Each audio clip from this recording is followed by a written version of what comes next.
Our next story is about corruption. This is a global problem. It plagues a number of countries, but some more than others. Among those at the top of the list is Nigeria. Nigeria is Africa's most populous nation. It used to be Africa's biggest economy as well, but it has now slipped to fourth place. This slide is often linked to President Bola Tinubu, his economic policies and his reputation for corruption. Tinubu recently featured on a list, the list of the most corrupt leaders in the world. The winner was former Syrian President Bashar al-Assad. He was followed by Kenya's William Ruto. But Tinubu made the top 5. Now, I must clarify here that these rankings were sourced from the public. There wasn't a scientific formula involved. It was about public perception, and Tinubu is perceived to be extremely corrupt. So is his government. There are a number of reasons for this. Let me show you some of the latest examples, starting with the government. Nigeria has an anti-corruption agency. It is called the EFCC, the Economic and Financial Crimes Commission. This is Nigeria's watchdog.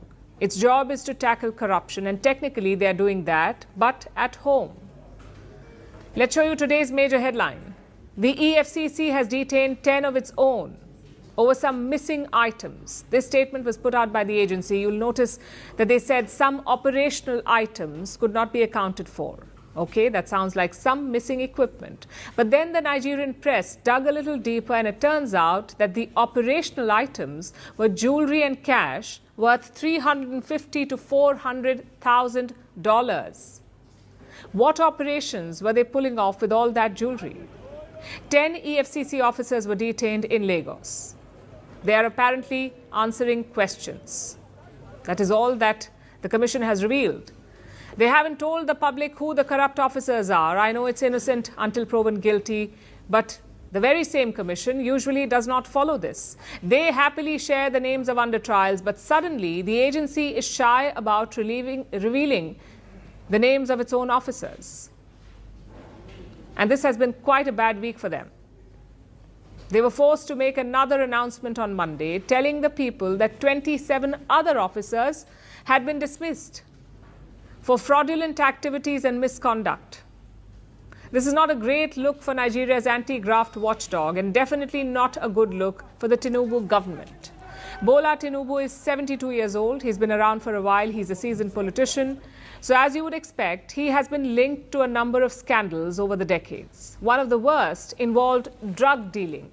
Tinubu allegedly held money from drug trafficking in his accounts. This was according to the US Justice Department. Tinubu, of course, never accepted the charges, but he did pay out a settlement worth $460,000.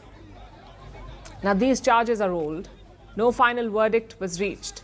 So let's put them aside for now. After all, people can supposedly change. So what has Tinubu been up to recently since he became president? Well, he was caught up in a fake diploma scandal for a while. There were allegedly some errors in his college certificate. Okay, mistakes happen. Moving on. Then there was a major scandal involving a highway.